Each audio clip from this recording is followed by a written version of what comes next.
Hey guys, what I have here today is the Suzuki King Quad. This is the 750 AXI. And yeah, if you're wondering, the Honda Rancher is gone. I traded the Rancher in on this Suzuki just the other day when we got back from the Land Between the Lakes. I want to say just a few brief words about the Honda Rancher. The Honda Rancher, in my opinion, is kind of in a segment of its own. It's ever so slightly smaller than the other ATVs on the market. It has a really low center of gravity. It sits kind of low to the ground. It's got those little 24-inch tires on it. It's just ever so slightly smaller.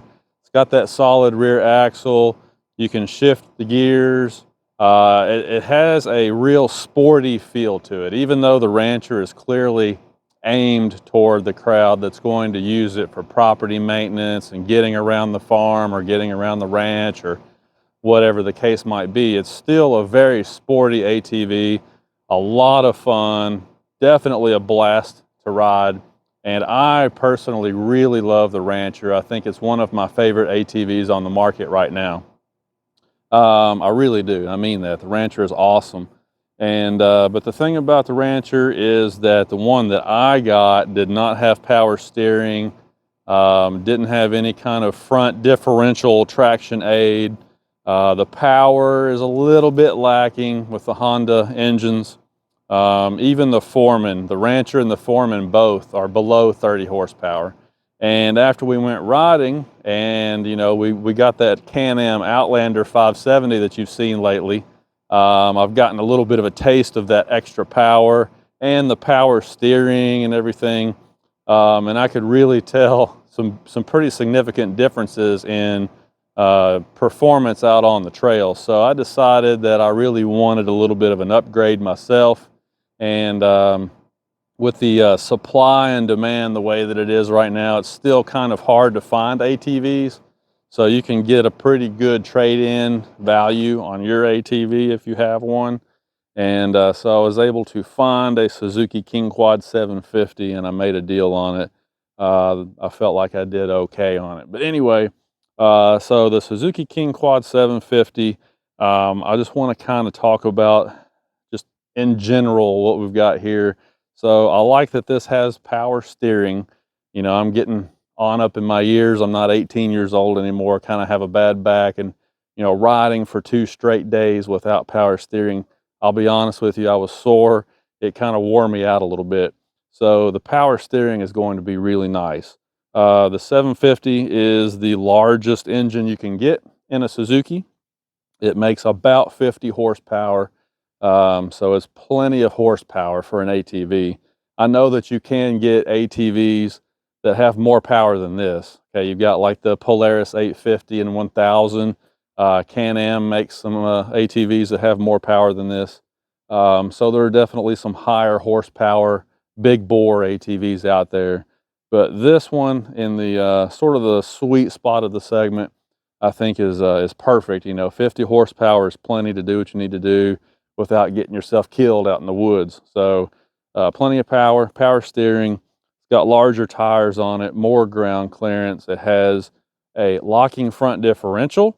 And from what I understand, even when the front differential is unlocked, it still acts as a limited slip, sort of a torsion style front differential. So this machine will definitely be it'll be more capable, a little faster. It's a single cylinder engine, so it should be a little easier on fuel compared to the Can-Am. So I think this is going to be a really sweet machine. So I want to talk very briefly about some of the things that made me go for the Suzuki as opposed to the other machine that I was really looking at, which is an Arctic Cat. Now, back in the 2000s and toward the 2010s, I was a big Arctic Cat guy. I had 3 different Arctic Cat machines, and I love them. They were fantastic machines. In my opinion, back in those days, Arctic Cat had the best ATV on the market. I really think that. But when I looked at that Alterra 600 the other day, which is a brand new ATV from the ground up, the suspension, the chassis, the engine, everything on the Arctic Cat Alterra 600 is brand new. and it was just really disappointing to me. And kind of hate to say that because, like I said, I used to be a huge Arctic Cat fanboy, really love their machines, but the new one really disappointed me. First of all, the seating position on it was up really high.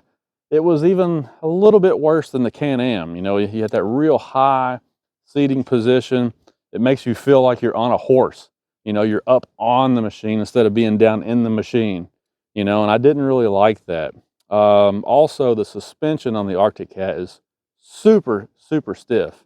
Even with the shocks on the softest setting, there was like no give at all. You know, I'm a little over 200 pounds, average size guy.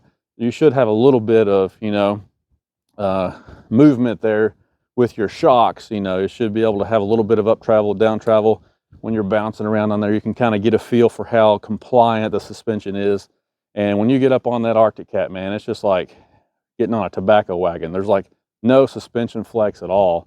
Also, the plastics, the ergonomics, the design, it all looked really cheap and it all felt really cheap, to be honest. I was just really disappointed in the Arctic Cat. Those machines are selling for about $9,000 around here, and it looked honestly like a Chinese machine that should be $5,000 or $6,000. So very disappointed in the Arctic Cat. Honda does not have anything in this power level at this price range with these features on it. So they were kind of out. We already have a Can-Am that we're doing reviews on right now. So that didn't really leave me a whole lot of options, and I decided to go with a Suzuki. But honestly, I really like the Suzuki. The Japanese machines just have a better seating position, in my opinion. One of the things I really loved about the Honda was that you sit down in the machine, kind of. You know, it's kind of hard to explain. You have to get on them back to back, and then you can really tell. But when you're on one of these Japanese machines, you know, the seat's kind of flat, and you're kind of down in it, like you're sitting in a chair, and it's more comfortable. It's just a more comfortable position, and I don't feel like I'm up on the machine like that, you know. It also keeps your center of gravity lower, so I really like the seating position. I like the handlebar layout. It's not fatiguing.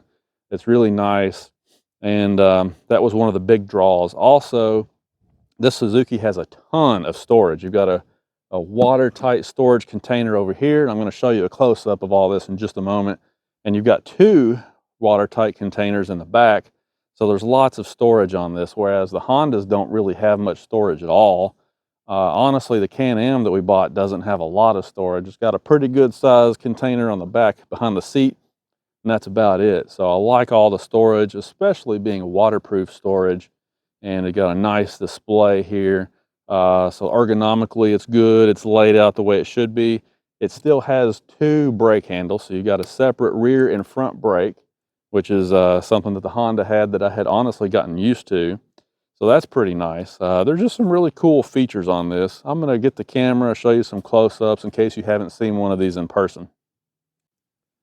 So they had a SE version. You can get this ATV in an SE Plus version. They had one sitting right next to it. It was $600 more money, and the only differences I could find were that it had alloy wheels instead of these steel wheels, and it had a matte finish in a silver color, which did look pretty good.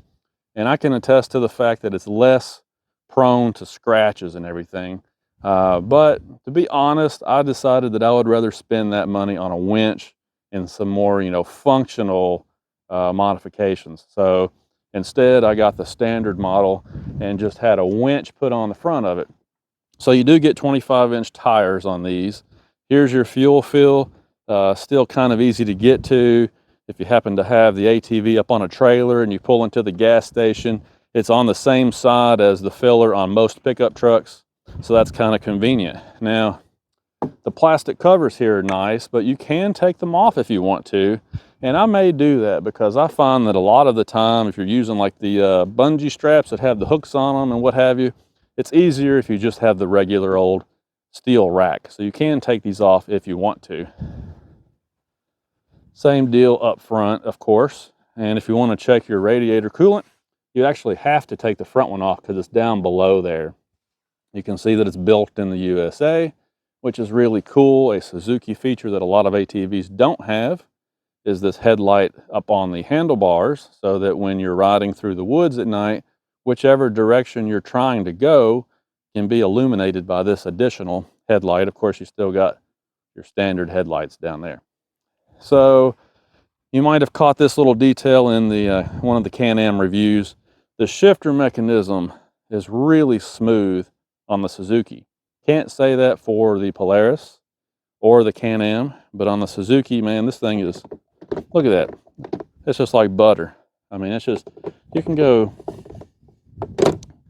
through any gear really easily. Of course, you're not really supposed to be doing that with the engine off, but I just wanted to show you how smooth it is. I mean, from gate to gate, I mean, they've got this thing figured out. So that is really sweet. Japanese quality at its finest right there. Nice plastics. Of course, these machines have independent rear suspension. It is adjustable in the rear and adjustable in the front as well. I think they're on one setting away from the softest setting, and you know me, I like the softest setting, so I'm going to be changing that pretty soon. Here's your two storage boxes, which is really nice. It's a premium looking machine, it really is. CVT belts on this side on this machine. Seems like on most other brands it's on the other side. Don't know that it really matters, but you can see where the rear brake foot actuator is. I don't know, there could be a little bit of interference with this belt housing cover sticking out. It might interfere a little bit with getting to that brake. I don't know. Probably won't be a big deal. You can see up front there's lots of space for a winch. They went ahead and mounted that on there for me while I was there. Just saved me some time. It's a 3,000 pound with a synthetic rope. So I mean, it is a nice nice machine. Here's one of those storage areas I was talking about. You can see that it's, if I can get it off here with one hand, it's a nice big cavernous area, and it's got a tether on there so you don't lose the cap. And it's relatively watertight. I don't know that I would try and submerge it, but it would keep the rain out anyway. Red color, you can get white, you can get green, I think. They had a white one, which looks pretty cool, but they told me that they don't tend to hold up as well if you're riding them in the woods, you know, in the mud and that kind of thing. So I decided to stick with red. These have a 2-inch receiver hitch, which I like because it opens up more options. Everybody has, you know, the attachments for a 2-inch like this. So whatever you use for your pickup truck, you can just pull it out and throw it in here if you need to go out in the field and just get a trailer or whatever to move around. Makes it a lot easier. You can see inside there that there's no brake discs. And that's because Suzuki does this in a different way, where they kind of make it into the rear differential housing there. And you can actually see this a little bit better if you go to the other side. You can see your adjustments there. So that's kind of interesting. This is a sealed up unit. It won't get mud and water and stuff in it. And so ideally, you know, if you were going to ride this in the kind of conditions we do where it's wet all the time, ideally this is what you want because it should last longer. You know, you don't have that sand and grit and stuff getting into brake pads and discs and wearing them out. This should last longer. So that's kind of nice. I mean, it's a good machine, and you know, it's got the same, I feel like the same level of quality as a Honda. So I don't have any fears of quality issues or breakdowns or being able to find parts or any of that kind of thing in the future. One other nice thing about the Suzuki is it has a 12-month factory warranty. A lot of ATVs out there only give you 6 months. So this is double the factory warranty, which is also a really nice feature. Honestly, I have not even played around with the display yet. You can see it has 0 miles on it. I literally just loaded it up, brought it home, and unloaded it. Haven't ridden it at all yet. So I have to go through here and play with the menu and kind of see what's in here. There's a trip meter, an odometer there. This will cycle through on the top with your hours and how many hours you have left until it needs to be serviced. Looks like you have a clock. So pretty basic, but still relatively nice. You can see the power steering light here. I've got neutral and reverse lights in there, looks like, and maybe a service light or a temperature warning light. we'll see. It's going to be interesting to see if this machine will overheat, out on the hot trails in the mud and so forth and so on. Will this machine overheat like that Can-Am did? I doubt it, but it'll be interesting to see. I do really like the way that they do their park brake. You can see how easy this is. Honestly, it's even easier than the Honda version because of the way that this mechanism is designed. So I really like that. You got provisions here for adding accessory mounts or mirrors or whatever you need to do. There's one of those on both sides. You can see the differential lock and the four-wheel drive activation switch. Here's where they put the winch controls. And your start button, reverse override, obviously, and an emergency kill switch, your standard fare that you see on just about any ATV. So yeah, I mean, Suzuki King Quad 750, obviously, still in the break-in period, so we're not gonna get on it right now. But once I get through the break-in period, we're gonna take this machine and the Can-Am out, do a little impromptu race. Since both of them are very similar in horsepower, very similar in weight, it'll be interesting to see. We'll just do that for fun. No big deal either way. But we'll go out, find a big open field and see which one's a little quicker. Should be interesting, but I really like this machine so far, and hopefully it'll serve me well for a long time because I'm not planning on getting any more ATVs, at least not for a long, long time. But this will give us a chance to review this one and try it out. I've had, like I said, the Polaris stuff, the Arctic Cat stuff, Honda. Now we've got a Can-Am and a Suzuki. So we can really do some comparison here and contrast with all the different brands that are out there and kind of give you a feel for which one I feel like is the best machine for trail riding and general property maintenance. So, all right, guys, I appreciate you watching. Talk to you later.